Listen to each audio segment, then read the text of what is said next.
After the smoke cleared from Henniker, we decided to meet in Portland, Maine, at the International Cryptozoology Conference hosted by Loren Coleman, the godfather of cryptozoology. Today, I am headed to Portland, Maine for the International Cryptozoology Conference. Can't wait to meet Adam and Zach up there and get some interviews, talk to people, and just have a bunch of fun.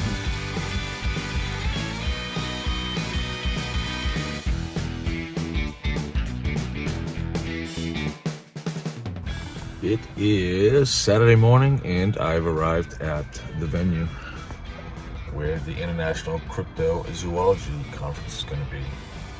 Just waiting to hook up with the boys, and going and see what's going on. The International Cryptozoology Museum is a small museum in Portland, Maine, founded by Loren Coleman. The International Cryptozoology Conference is an important program and fundraiser supporting the nonprofit, scientific, and educational mission of the International Cryptozoology Museum. Population of Bigfoot, what are we thinking? So I mean, in order to stay hidden the way that it has, we'd have to have a fairly small population that would probably have to be migratory and somewhat nocturnal or crepuscular. Mm-hmm. That's really the only way to make this work. And I think that a small population, it's hard to put numbers on that without really digging into it. Because, I mean, if we're talking about right whales, they can survive with an incredibly small population, a dozen of them. It's not too sustainable for the significant future. We'd like to get those numbers up, but the larger mammals can survive with smaller populations. If we're talking about cheetahs, there's a very small population of them in I think it was the hundreds the last time I saw. Hopefully it's in the thousands now. Yeah. And then there's other, orangutans. Wild orangutans have incredibly small numbers in the wild. So, we might be talking about hundreds, possibly thousands of individuals, which is scientifically possible. Yeah. I haven't seen the physical evidence. Why would Bigfoot stay hidden? Can we find clues from other wildlife research that explains why low populations are so hard to track down? My name is Tewksbery. I'm an eastern puma researcher, but I look into the sightings in the state of Maine that people have. They're supposed to be extinct in the state, along with most of the East Coast except for Florida, but their sightings reported daily, really, on a daily basis. So mountain lions are one of my favorite. They're my favorite big cats. But I didn't realize at the time that they were considered to be extirpated from the state. So when I started working at the museum in 2015, Loren had mentioned to me that I need to start looking into the mystery cat sightings because my county of Lincoln County has the highest concentration. And I thought he was talking black panthers, and and he goes, no, mountain lions. And I'm like, there are mountain lions in Maine. No, there's not. They're not here. The state does not. There's mountain lions, so we went back and forth for a while. But I did start looking into it. I started getting some newspaper articles, but the thing that got me where I am now is I had my own sighting, where I almost hit a juvenile mountain lion in Cushing, and it freaked me out because I literally thought I was going to hit this little leopard that was running up the road, and I was able to actually cast the one track it left at the culvert. And yeah, That's really cool. and stuff.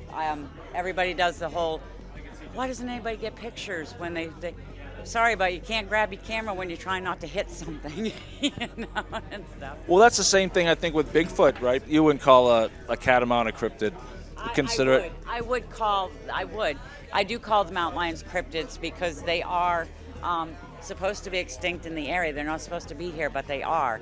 But the issue with that is there's a lot of prime area for these animals to thrive, and to think that they're not here and not being elusive. If you're hunted to the point of extinction, are you going to go near what put you in that spot in the first place? They're not stupid animals, Only the clever ones are going to survive anyway, so. If ghost cats are known cryptids and stay hidden to avoid extinction, could the same be said for Bigfoot? Now that we found a connection between Bigfoot, cryptids, and actual wildlife, we need to find out if there's any sort of truth to the claim that Bigfoot is paranormal. Does it really come from another dimension? Is it something that only some of us can see? Bigfoot, that's exactly the debate is it a real wildlife creature that we can see and track in the woods, or is it interdimensional, paranormal? There's a lot of debate and there's a lot of speculation.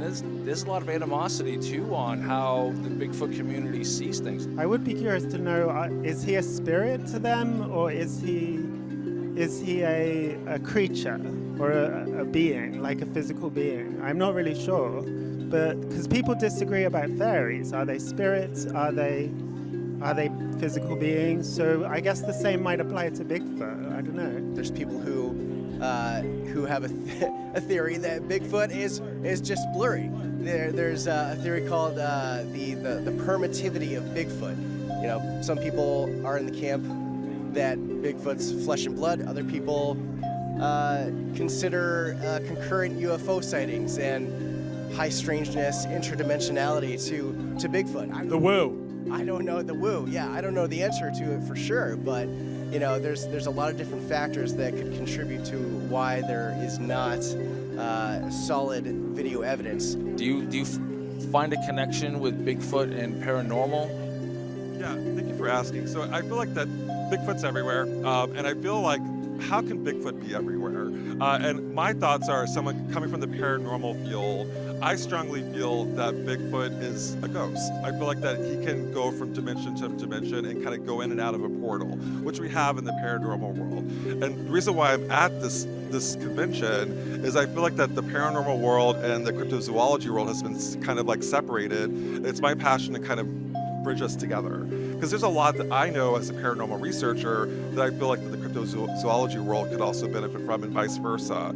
So I would like for maybe to go on a Bigfoot hunt someday, and just to kind of like see if I can apply my skills as a clairvoyant, as someone who deals with the paranormal. What if Bigfoot is a ghost? What if he's able to go from location to location because he's interdimensional? Is that some sort of psychic or paranormal thing coming across to them where they're open to it and say somebody else isn't? Absolutely, and you'll find that in the paranormal world as well. So with ghosts, some people will see ghosts, clairvoyants see ghosts, and I think that's the same with Bigfoot as well. I think some people may have had experiences with Bigfoot in the past and may have the ability to see or to sense that Bigfoot's around, and I think it's the same inexplicable gift that certain people have. And I've never seen Bigfoot, or I've actually never even seen a cryptid like a pukwudgie, but I have friends who have, so maybe people are more attuned. I do feel like that it has to do with maybe like if they're Native American, if there was some Native American backstory in their heritage, maybe they have that gift to be able to see spirits that see Bigfoot when other people don't see Bigfoot.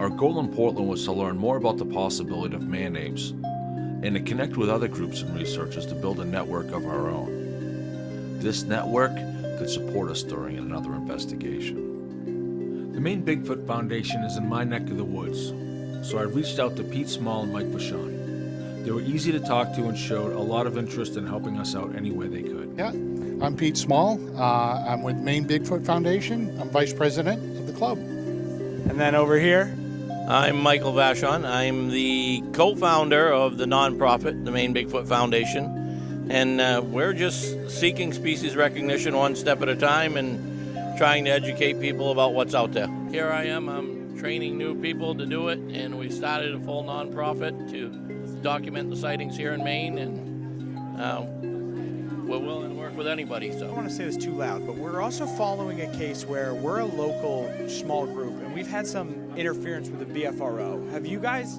dealt with them at all? Like, we've had some issues with them in the past. Yeah, we've dealt with them. I try to deal with them kindly, and I talk to, when their investigators come and talk to me, I fill them in on a little information that I have. Because the gentleman who taught me and the gentleman who cast those tracks, which is my uncle, he was in the infancy of the BFRO. He was one of the people that was investigating for the individuals that have the BFRO, and him and the other investigators stepped away after a statement was made to him, and that's all I'm going to say. So just be wary of dealing with them.